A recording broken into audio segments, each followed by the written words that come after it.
الله وبركاته. الحمد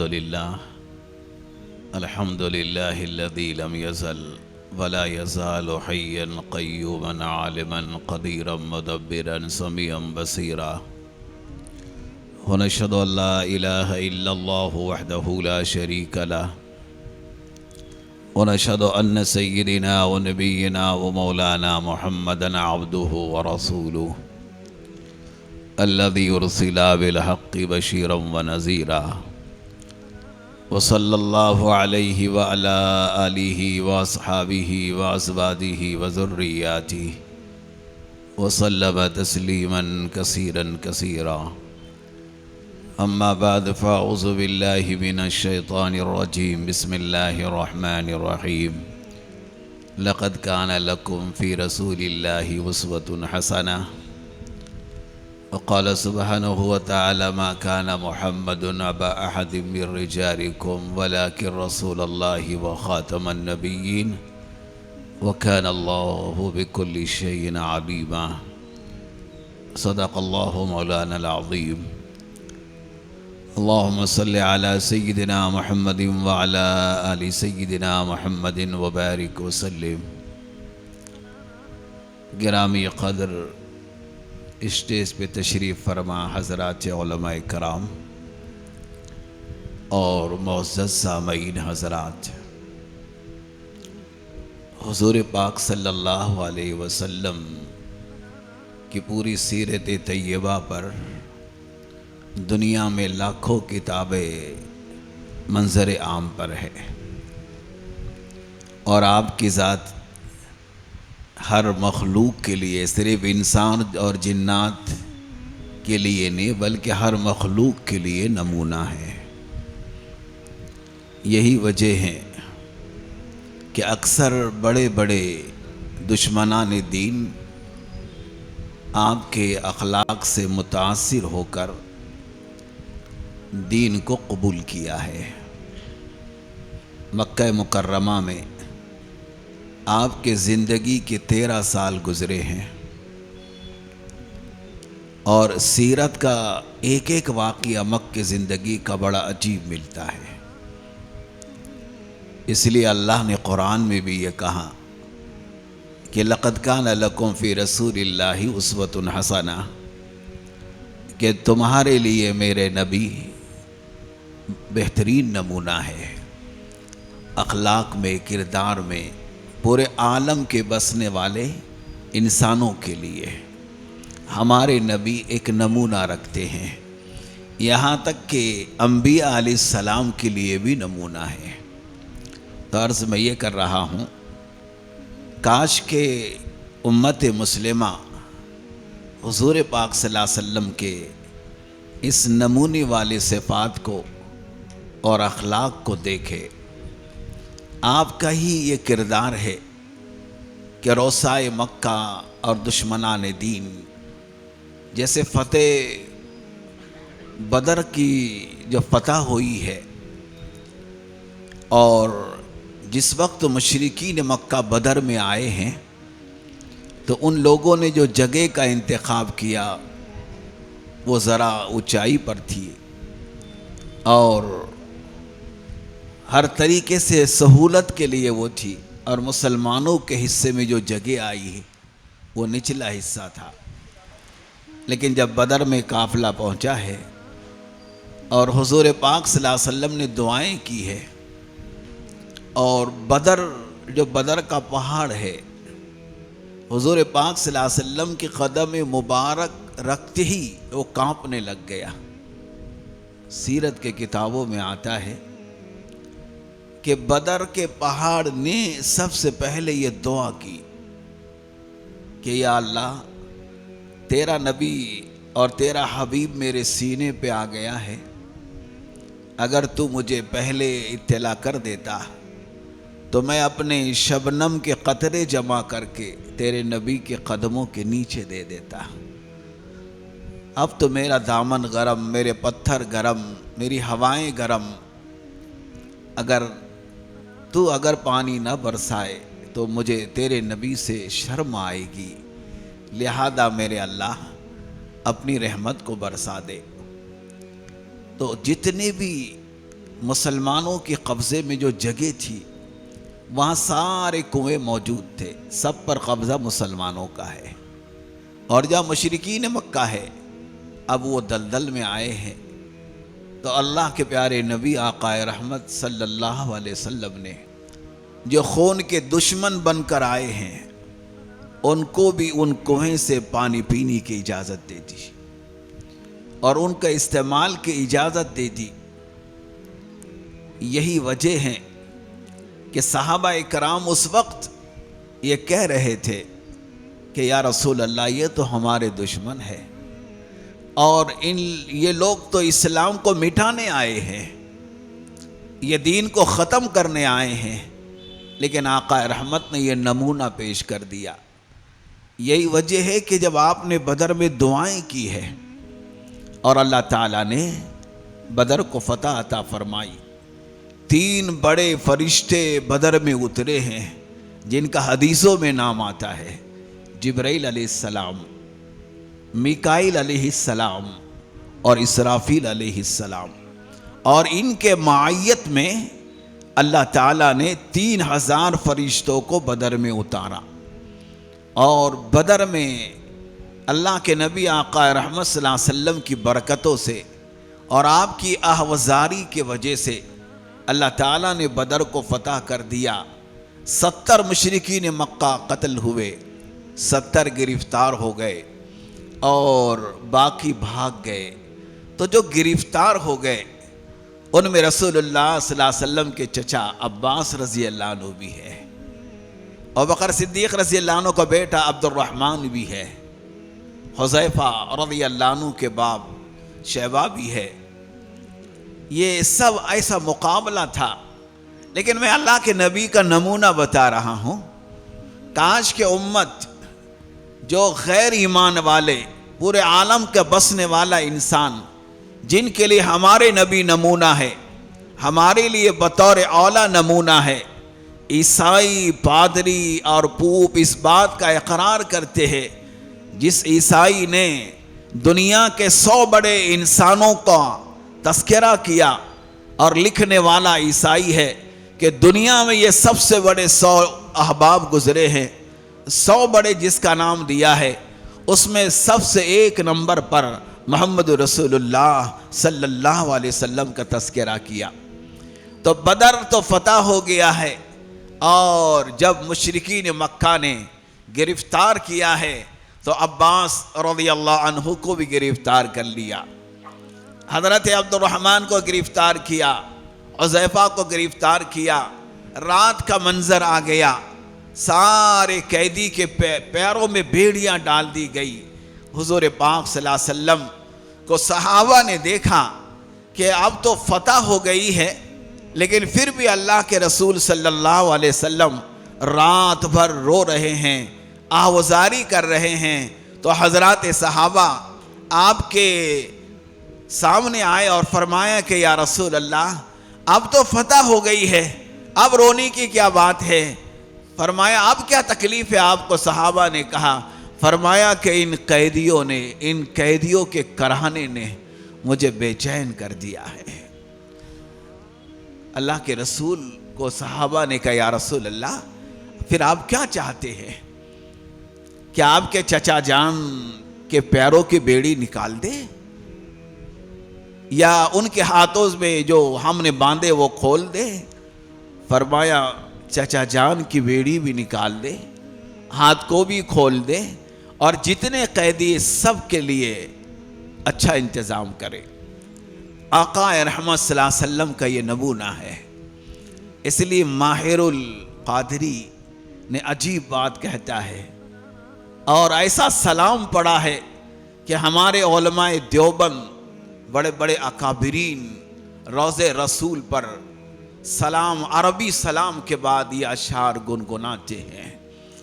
ہمارے لیے نمونہ رسول اللہ کی ذات اقدس، اس ہندوستان کے ماحول کے اندر جہاں عجیب و غریب حالات اس وقت امت پر آ رہے ہیں، تو امت نے رسول اللہ صلی اللہ علیہ وسلم کی زندگی کو دیکھنا، آپ نے دشمنوں کی ہلاکت کی دعائیں کے بجائے ان کو ہدایت کی دعا ان کے لیے مانگی ہے۔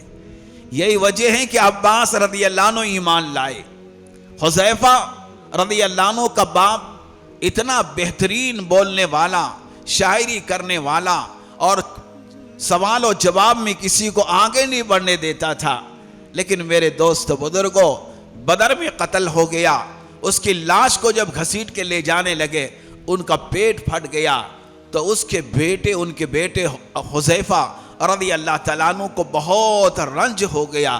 اتنا رنج ہوا کہ رسول اللہ نے فرمایا، کیا حذیفہ، کیا تم کو اپنے باپ کا غم ہو گیا ہے؟ فرمایا، یا رسول اللہ، اس کے مرنے کا مجھے کوئی غم نہیں ہے، لیکن میرا باپ بہترین کلام کرنے والا تھا، بہترین شاعری کرنے والا تھا، کسی کو بات کرنے میں آگے نہیں بڑھتا تھا، کسی کو بات کرنے میں اپنے سے آگے نہیں جانے دیتا تھا۔ امید تھی کہ وہ ہوشیاری اور وہ چالاکی اس کو دین کے طرف لا لی تھی، لیکن وہ گمراہ مر گیا، اب وہ جہنم میں گیا، اس کا غم مجھے ہو رہا ہے۔ کاش میرے باپ کو ہدایت مل جاتی۔ حضور صلی اللہ علیہ وسلم نے فرمایا، حذیفہ کے لیے دعائے خیر کی۔ تو یہ نمونے ہیں رسول اللہ صلی اللہ علیہ وسلم کے اخلاق کے۔ سب سے بڑا دشمن مکہ مکرمہ میں آپ کا ابو سفیان بھی ہے، ابو جہل بھی ہے، عتبہ بھی ہے، شیبہ بھی ہے، اور بڑے بڑے جو روسا ہے، یہ سب آپ کے دشمن ہیں۔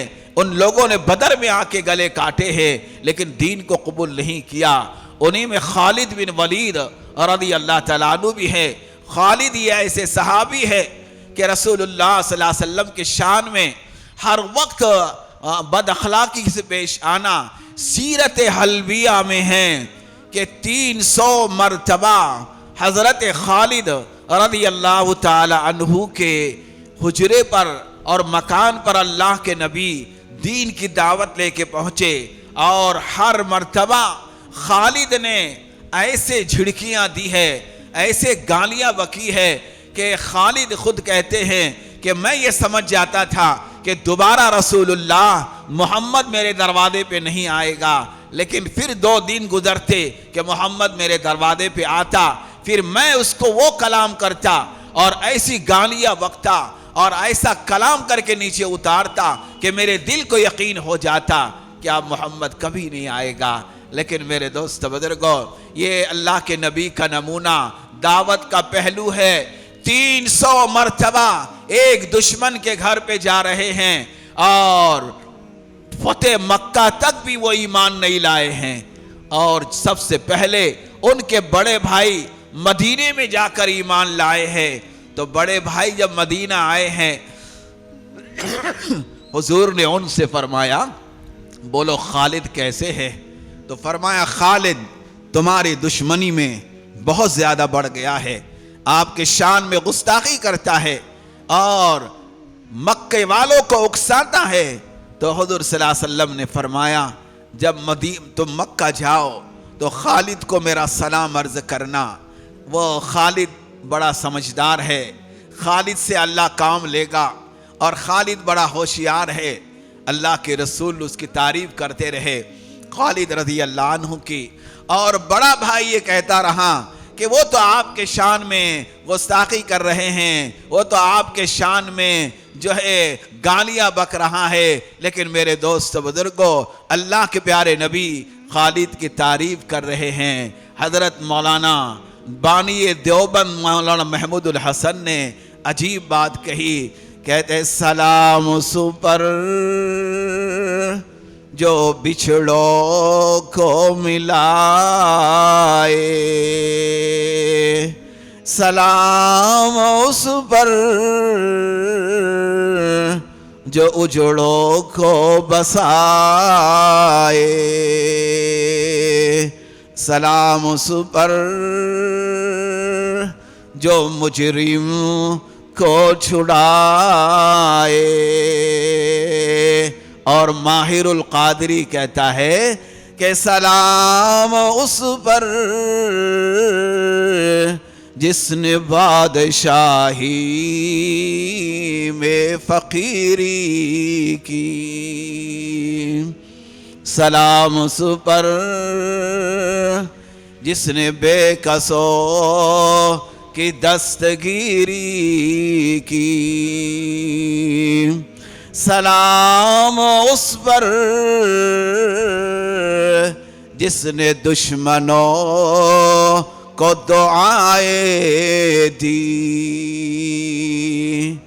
سلام اس پر بوریا جس کا بچھونا تھا،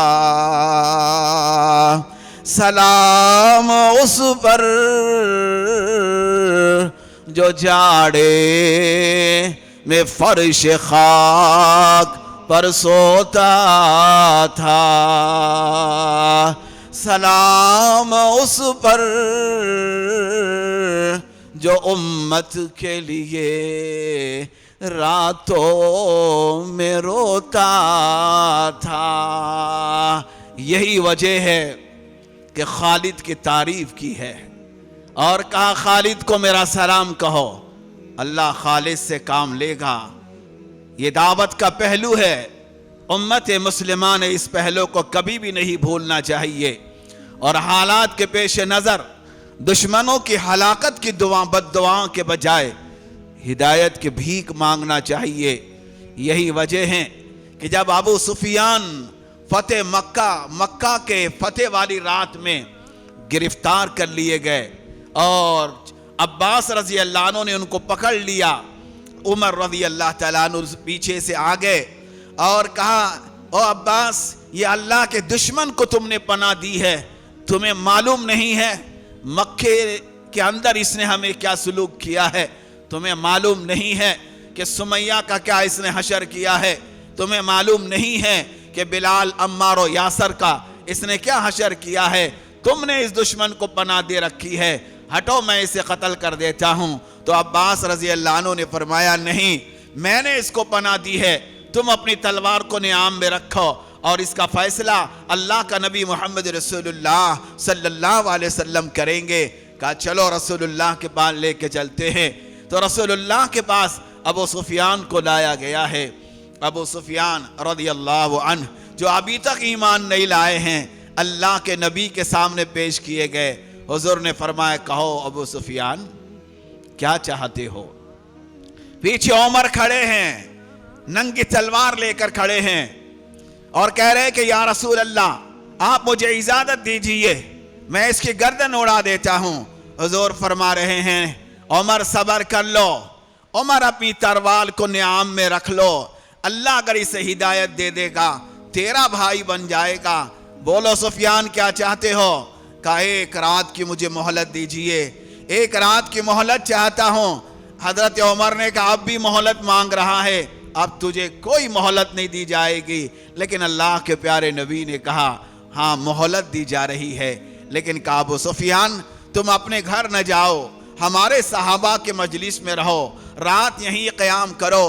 وہ 10 رمضان کی رات ہے اور صحابہ کرام کے سحری کا منظر، رات کے رونے کا منظر، اور دشمنوں نے جنہوں نے مکے سے بے گھر کر دیا ہے، جنہوں نے سمیہ کو شہید کیا ہے، اور دشمنوں کے نام لے لے کر صحابہ نے ہدایت کی دعائیں مانگنی شروع کی ہے۔ ابو سفیان کا دل نرم ہو جاتا ہے۔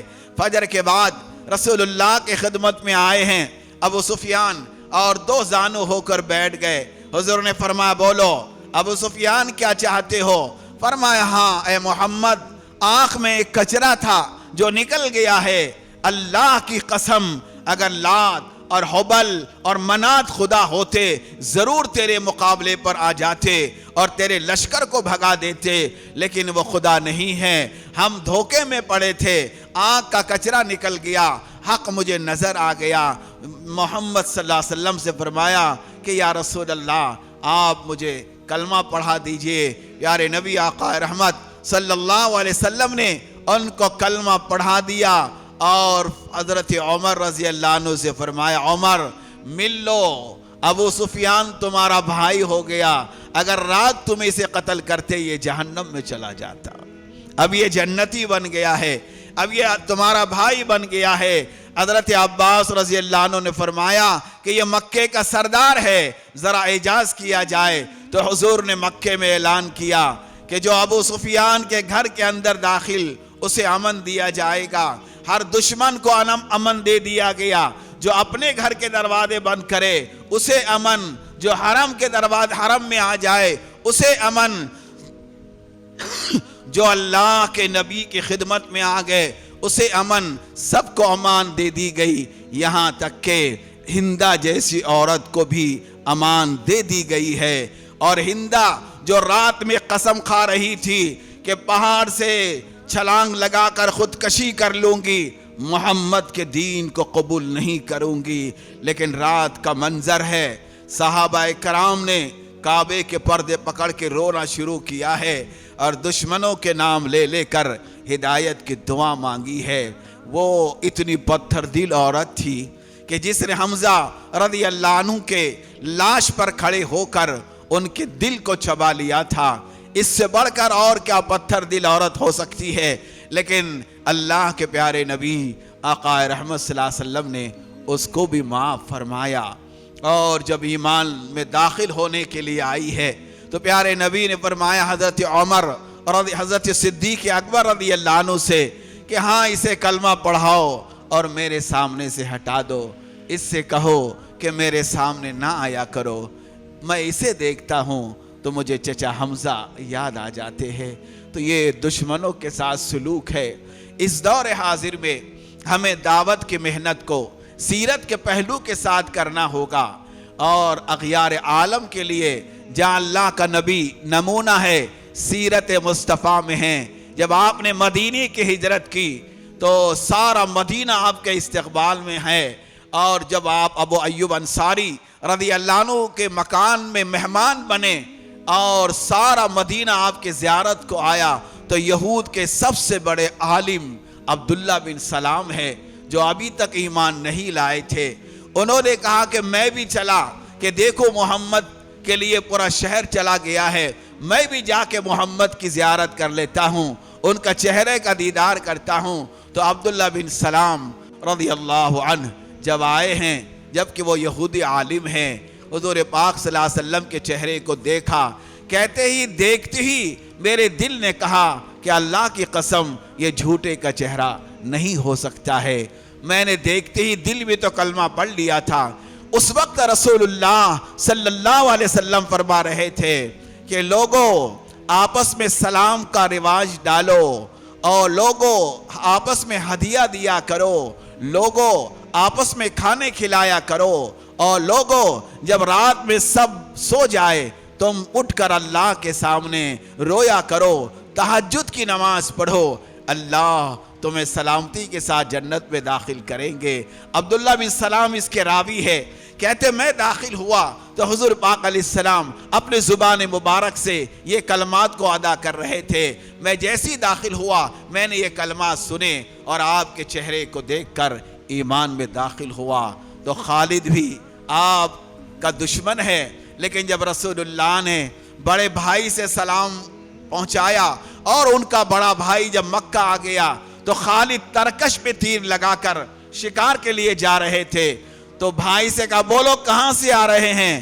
کہا مدینے سے آ رہا ہوں، میں محمد رسول اللہ کے پاس سے آ رہا ہوں۔ تو خالد نے گالیاں بکنا شروع کیا حضور پاک صلی اللہ علیہ وسلم کو۔ تو خالد کے بھائی نے کہا ارے خالد تم جس کو گالیاں بک رہے ہیں انہوں نے آپ کو سلام کہا ہے، آپ کی تعریف کی ہے، اور یہ کہا ہے اللہ خالد سے کام لے گا، وہ بڑا سمجھدار ہے، اللہ اس کو ہدایت دے گا۔